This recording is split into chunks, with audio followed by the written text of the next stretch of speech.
DP. Watu ya DP mnasemaje? Ati mnasemaje? Ati DP mnasemaje? DP ni one time.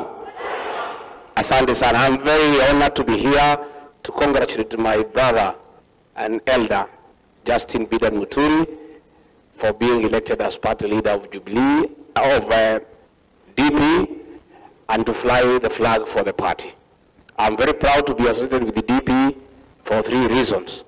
All of us started with the DP, ilianzishwa na mzee ya kwetu nyumbani Mwai Kibaki. Number 2, DP na DCP karibu inafanana. Si ndio? And we are all one time. And we are happy to have joined DP in Bere for the by-election, uchaguzi ambaye tulishinda tukaibiwa.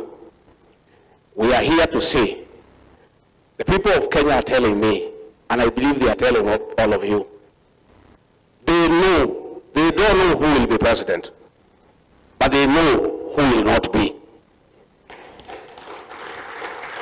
Watu wa Kenya wameamua ni nani hata kuwa rais wa Jamhuri ya Kenya. Hawajui ni nani. Wametuambia sisi yote tutoe mtumo. Hapo ndio mnataka hata nyinyi.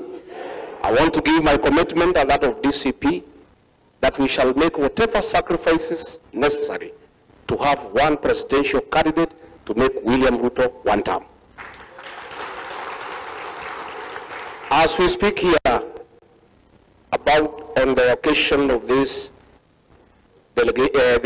occasion, we remember Mwai Kibaki, that great man from Udaya, of Kasongo, in our party. We have removed them. Wamerudi pahali walitoka. Kwa hivyo, there is a transfer window. In the next 2 months, wale wasaliti wote na spies na moles ya Kasongo, tutawatoa warudi pahali walifanya nini? Wengine wanatoka DCP wanaenda straight kwa Kasongo, where they belonged. Mwingine alikuwa kwangu, tukamtoa. Akakimbia Kenya moja, akafukuzwa. Akakuja kwa Matiang'i, akafukuzwa, amerudi kwa Kasongo. And that is what we shall do. And among ourselves here will share intelligence. Tukifukuza moja tumejua ni mtu ya Kasongo, usikubali akuje kwako, wacha arudi kwa Kasongo. Sivyo namna hiyo. So thank you very much what your DP tuko pamoja. I want to assure you we'll work together. These leaders, we are all committed.